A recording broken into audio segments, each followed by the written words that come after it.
So, para sa video na to, sasagutin natin yung tanong ni Princess Kelly 14 dun sa isa nating video about sa mga side hustles na pwede mong gawin aside sa pagiging virtual assistant. Since hindi natin kayang sagutin lahat yon ng sabay-sabay kasi 7 side hustle yon, isa-isahin natin. So, yung unang video na gagawin natin ay para sa Shopee affiliate.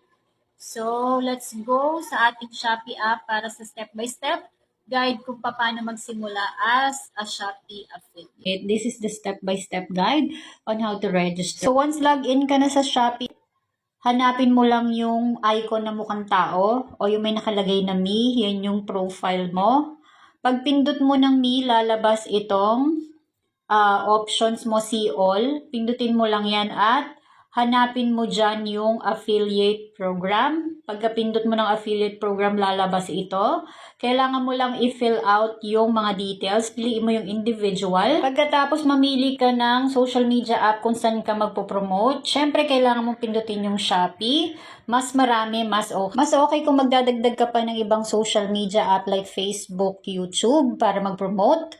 Then, scroll down ng konti, then ilagay mo yung phone number mo and email address. Magsisend sila sa'yo ng code. Ilagay mo lang yung verification code. Dun sa baba, meron dyang referral code option na lang yan. Kung gusto mong gamitin yung referral code ko, you can. After filling out, i-click mo lang yung confirm, then magsasubmit na yan. For 15 to 30 days para ma-approve yung application mo via email. Once approved ka na, pwede ka na mag-share ng link mo para sa affiliate sa ibang social media platform or gumawa ka na ng video dito sa Shopee mismo to promote yung product na gusto mong i-affiliate. Kung may tanong, just comment down below.